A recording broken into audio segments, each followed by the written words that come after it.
I want to tell you about a man who spent 30 years convinced he was the only honest person in every room he walked into. He wasn't cruel, he wasn't loud, he never raised his voice, never threw a single insult. If you met him at a dinner party, you'd probably like him. He was thoughtful, he listened well, he gave good advice, and yet, every relationship he had eventually ended the same way. Friends drifted, partners left exhausted, co-workers requested transfers to other departments, and every single time he had a perfectly reasonable explanation for why it wasn't his fault. Carl Jung had a name for people like this. He didn't call them villains.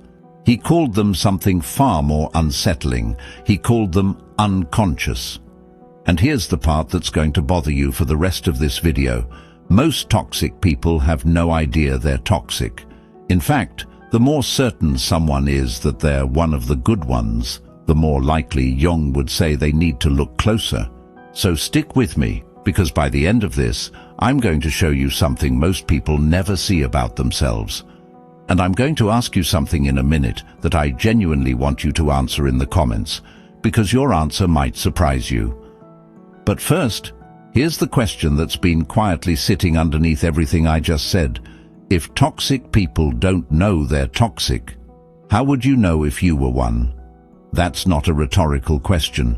Sit with it for a second, because the answer isn't you'd feel bad about yourself. Jung would actually tell you the opposite is often true. The people doing the most damage often feel the most justified, the most righteous, the most misunderstood. So here's what I want from you before we even get into the 6 signs. Think of the last time someone got upset with you and you thought, that's not fair, I didn't even do anything wrong. Hold on to that memory. We're going to come back to it, and I think by the time we do, you might see it a little differently. Let's get into it. Sign 1. You mistake honesty for license. There's a phrase people love to use about themselves. I'm just brutally honest. Jung would raise an eyebrow at that phrase because in his framework, what we call brutal honesty is very often the shadow speaking through a mask of virtue. The shadow, if you're new here, is the part of yourself you've pushed out of conscious awareness, usually because it's something you don't like about you. Anger, jealousy, cruelty, selfishness. The tricky thing about the shadow is that it doesn't disappear just because you refuse to look at it. It finds side doors, and brutal honesty is one of the most popular side doors in existence because it lets you say something cutting and call it integrity instead of cruelty. Picture this.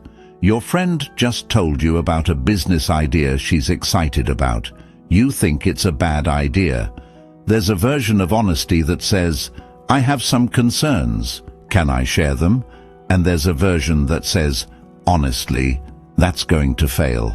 I don't know why you'd even try that. Same opinion, wildly different intention. The toxic version isn't dishonest. That's what makes it so hard to catch. It's true, and it's delivered in a way that's really about something else entirely. A need to feel sharper, smarter, more clear-eyed than the person across from you. Here's a question worth asking yourself. When you're just being honest, are you trying to help the other person see something, or are you trying to win? Because Jung's whole philosophy hinges on this idea that we rarely act from one motive. There's always a second motive hiding behind the first one, and it's usually less flattering. Sign 2, you collect evidence instead of asking questions. This one's sneaky, and almost everyone does it without realizing. Let's say someone hurts your feelings, they cancel plans last minute, or they say something a little cold over text. What do most of us do? We don't ask. We investigate. We scroll back through old messages looking for a pattern. We start building a case file in our heads. This is the 3rd time this month. This is just like what happened in March. I knew this was who they really were. This is what Jung would call projection at work, except it's not projecting traits onto someone. It's projecting a narrative onto someone. You're not gathering facts. You're gathering ammunition for a story you've already decided is true. And the toxic part isn't the hurt feelings. That's completely human. The toxic part is what happens next. You confront them not with curiosity, but with a verdict already reached. I know what this is. You always do this. Don't even try to explain. You've stopped treating the other person as someone who might have a perspective you haven't considered. You've turned them into a character in a story where you're the wronged party and they're the predictable villain. Let me make this concrete, because it's easy to nod along to this in theory and miss it completely in practice. Imagine a woman named Claire. Her sister forgets to call her on her birthday. Just forgets. Busy week, kids, work, life. Claire notices. She doesn't say anything that day. But that night, she's lying awake, and her mind starts doing something interesting. It doesn't just sit with that hurt. It starts building. She didn't call last year either, not until the afternoon. She always remembers her other friends' birthdays. I've seen the posts. This is what happens when you're the responsible one in the family. Nobody thinks about you because you've never given them a reason to worry. By morning, Claire isn't hurt anymore. She's certain. She has a theory, complete with supporting evidence stretching back years, and when her sister finally does call to apologize, Claire doesn't hear an apology. She hears confirmation. See? She's not even sorry, just doing damage control. The sister, meanwhile, has no idea she's walked into a courtroom. She thinks she forgot a birthday. She doesn't know she's on trial for a pattern of neglect going back to 2019. That's the mechanism. And here's the twist I promised you earlier, and we're getting close to it, so keep this in your back pocket. People who do this are almost never cold, indifferent people. Claire isn't indifferent. She's the opposite. She's someone who feels things so deeply that building a defensive case becomes a way of protecting herself from feeling hurt again. If she can prove the hurt was inevitable, predictable, deserved by the other person's character, then it stops being a wound and starts being evidence she was right to expect disappointment all along. Toxicity, in Jung's world, is rarely the opposite of sensitivity. Very often, it's sensitivity that never learned what else to do with itself. Sign 3. You need to be the exception. Here's a small experiment you can run in your own memory right now. Think about the last time you judged a stranger for something, being rude to a waiter, cutting someone off in traffic, snapping at their kid in public. Quick judgment, right? What an awful person. Now think about the last time you did something similar, were rude, snapped at someone, cut someone off. What was your internal explanation? Let's make this almost embarrassingly concrete, because I think you'll recognize this one immediately. You're driving. Someone cuts you off without signaling. Your blood pressure spikes in about half a second, and some very colorful words leave your mouth that I won't repeat on a calm channel about Jungian psychology. In your head, in that moment, that driver is a complete menace to society. Careless, selfish, probably shouldn't even have a license. Fast forward 2 days. You're running late for something important. You're stressed. You're juggling a phone call, and you cut someone off without signaling. Does the phrase, complete menace to society, cross your mind about yourself? Almost certainly not. What crosses your mind is something more like, ugh, sorry, I was just distracted. Today's been insane. Same exact action. 2 completely different verdicts, and the only variable that changed is who was driving. I'd bet money it wasn't, I'm a bad driver, full stop.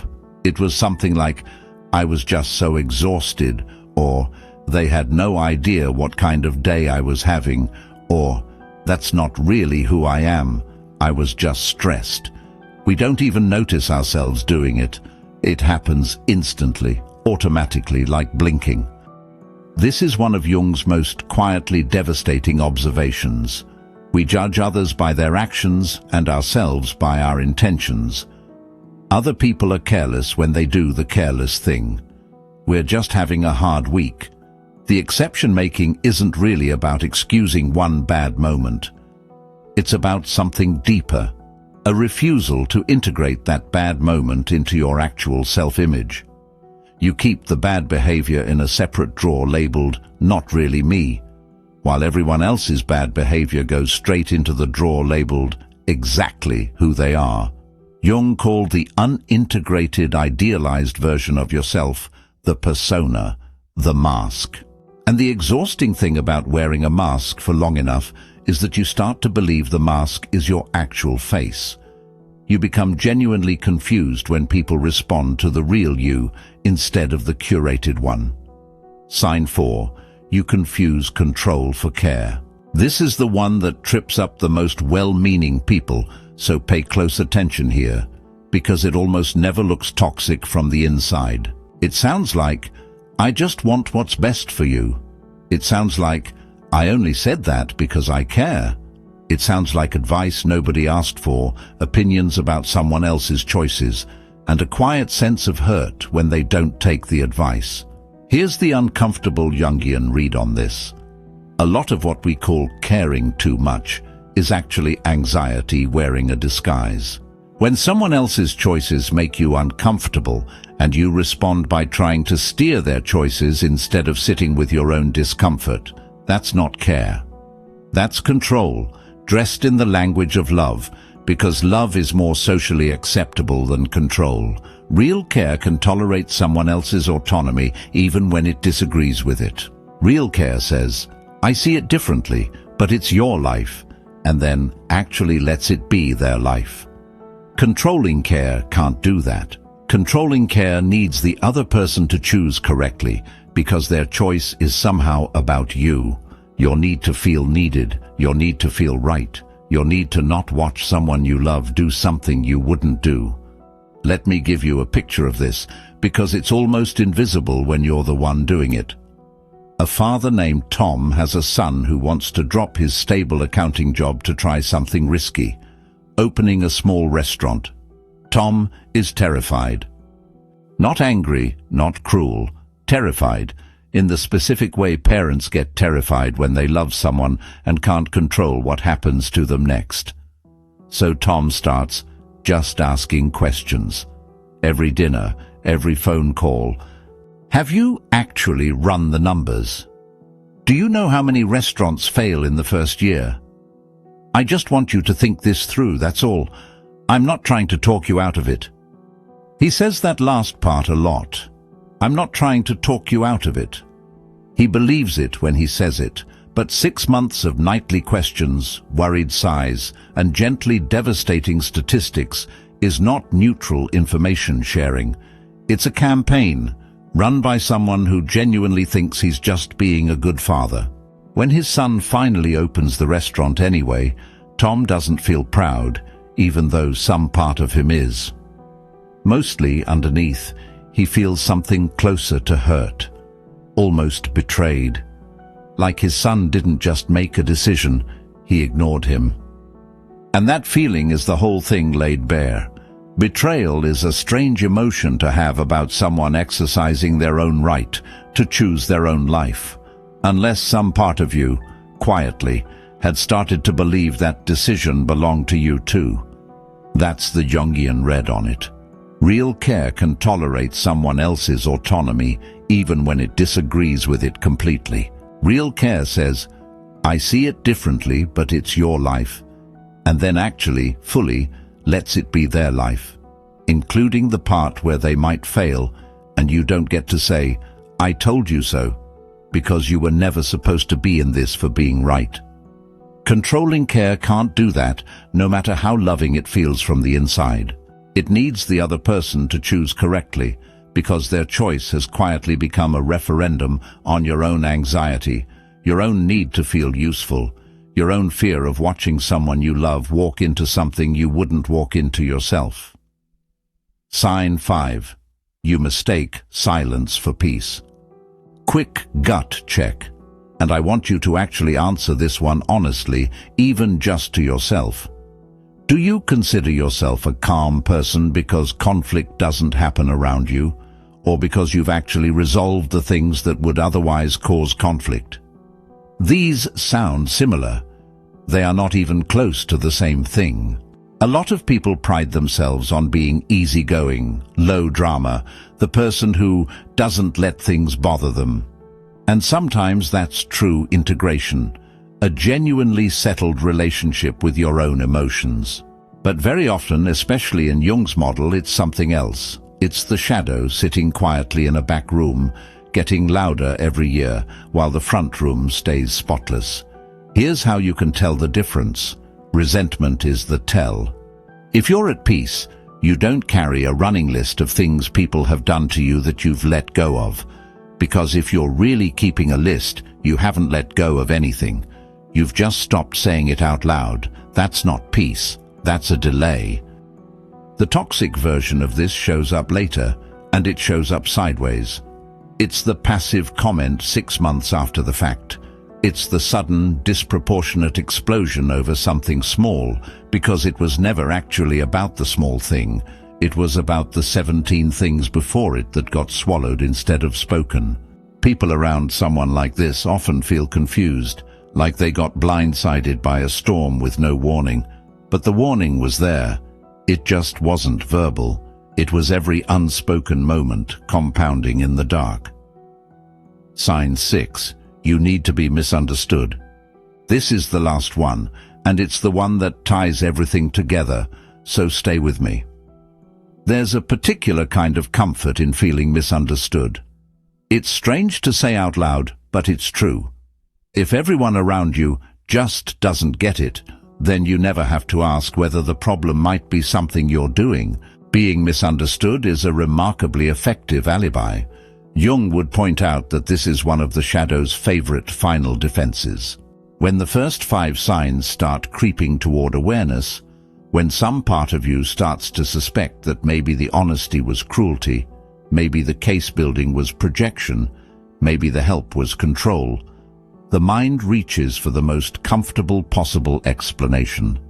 Everyone else is too sensitive, too simple, too unevolved to understand someone like me. It's seductive because it has just enough truth in it to feel safe. Maybe some people genuinely don't get you. But if it's everyone, every friend, every partner, every job, the math stops adding up. At some point, everyone misunderstands me, stops being an explanation, and starts being the thing that needs explaining. So here's that twist I promised you at the start. Notice something about all 6 of these.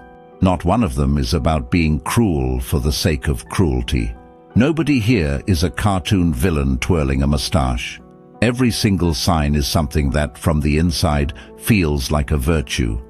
Honesty, discernment, self-respect, care, calm, self-awareness. That's the part Jung understood better than almost anyone who's written about human nature. The most toxic patterns rarely look like vices from the inside. They look like the better version of you. That's exactly why they're so hard to see, and even harder to give up, because giving them up doesn't feel like growth. It feels like admitting you were the version of yourself you were proudest of. Now, go back to that memory I asked you to hold on to at the beginning. The time someone got upset with you and you thought, "That's not fair. I didn't even do anything wrong." Look at it again, with these 6 signs sitting next to it. Does it look exactly the same as it did 10 minutes ago, or does something about it feel a little different now? I'm genuinely curious. Tell me in the comments, which of these 6 hit the closest to home for you? Not the one you think applies to someone else. The one that just for a second made you uncomfortable about yourself. That's usually the real one. Because here's the thing nobody tells you about the shadow. You don't get rid of it by feeling ashamed of it. Shame just sends it back underground. You deal with it by doing exactly what you just did for the last 20 minutes, looking directly at the parts of yourself you'd normally explain away, without flinching and without excusing. That's not weakness. Jung would say that's the bravest thing a person can do. If this gave you something to sit with, you know what to do. Subscribe, and I'll see you in the next one.